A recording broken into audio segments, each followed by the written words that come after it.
Since anime took off in the 60s, it's always been watched a certain way. Tune in next week to Dragon Ball Z!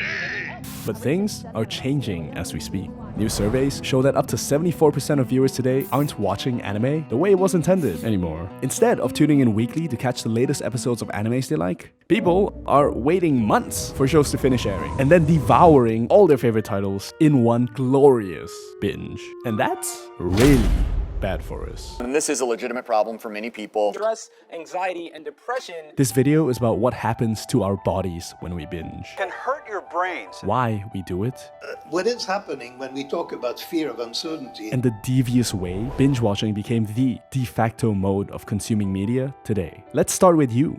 What's binge watching doing to you? Sure, there's higher risk of obesity, heart disease, diabetes, back pain, but you'll get all that too, sitting in front of the computer for too long. The real interesting stuff happens up here.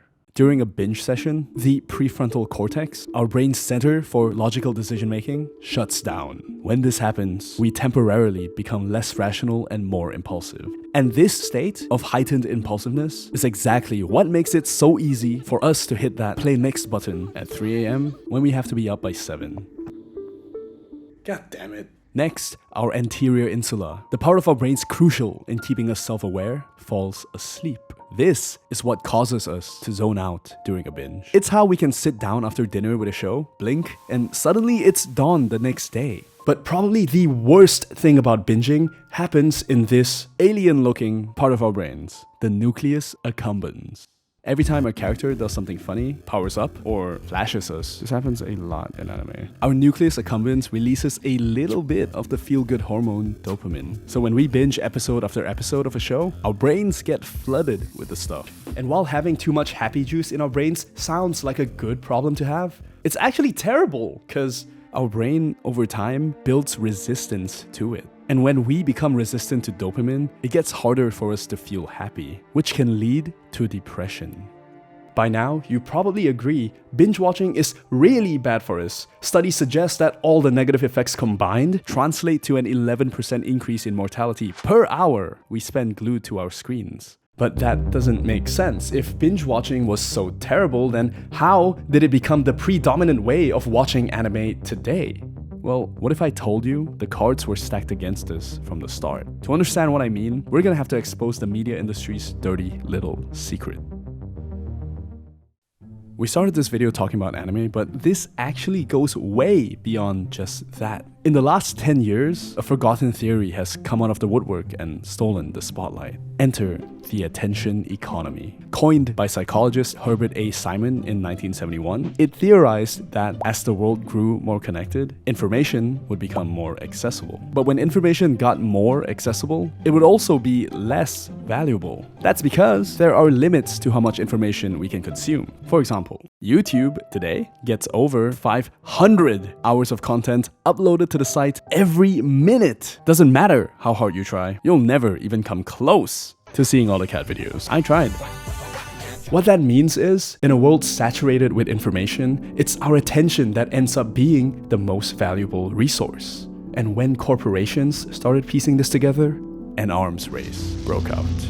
The uncomfortable truth is that tech companies are pouring billions of dollars into R&D, experimenting, desperately searching for new ways to capture and exploit your attention. YouTube releases recommendations, Facebook fires back with infinite scroll, Instagram launches stories, TikTok explodes onto the scene, shaking everything up with short-form content. But the biggest winner of this war, by far, was Netflix, the king of the attention economy. Netflix specialized in high-quality, long-form content, engagement traps, basically. But instead of releasing shows one at a time like traditional media, they released entire seasons of a show all at once. Everyone thought it was nuts, but it worked. According to a Netflix insider, users were spending way longer on the platform, consuming more content than ever before. They started getting people to binge.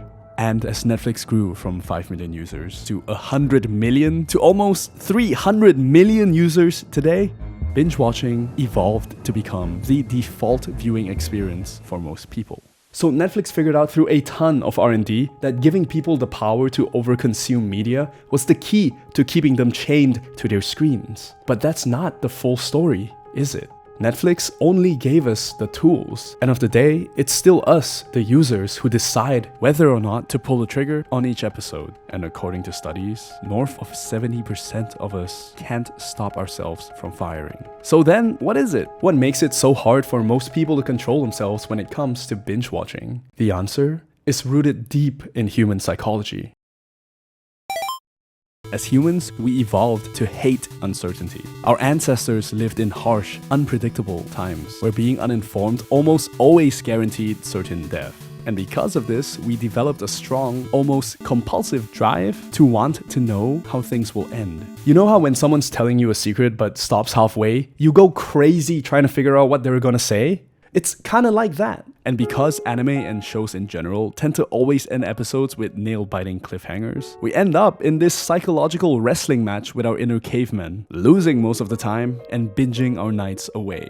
But there's a lot more at play here. There's also FOMO, which makes us want to keep up with shows to stay connected with our friends, and FOMOS, the fear of movie spoilers, which it's in the name. And with all that out of the way, it's finally time to address the elephant in the room: escapism. Escapism is when people do things to distract themselves from the stressors of life. It's one of the most common reasons for our overconsumption of media. A survey of 157 self-proclaimed binge watchers found that folks were about 6 times more likely to binge watch shows when they were stressed out compared to when they're not.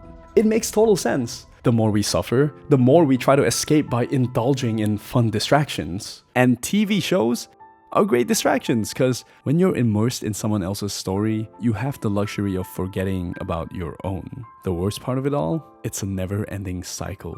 Let's say you're stressed out one evening, so you put on an episode of that new show everyone's been talking about just to relax. Next thing you know, you're 8 episodes in and it's 4 in the morning. You're lying there, hating yourself for wasting the entire night. And now, you're even more stressed out than when you started. Rinse and repeat. It's horrifying, because that could mean up to 70% of anime enjoyers are stuck in this vicious cycle of stress, binging, and self-loathing, happily enabled by billion-dollar corporations preying on our evolutionary weaknesses. My God, how do we stand a chance against that? How do we break free? Well, this might sound corny, but I think we need to remember what made us fall in love with our favorite shows in the first place. The breathtaking visuals, the mesmerizing plots, and the characters that we grow to know and love. Because at the end of the day, it's not about how fast we can speedrun 12 episodes of anime. It's about how deeply each one can touch our lives. And I think maybe we forget that sometimes.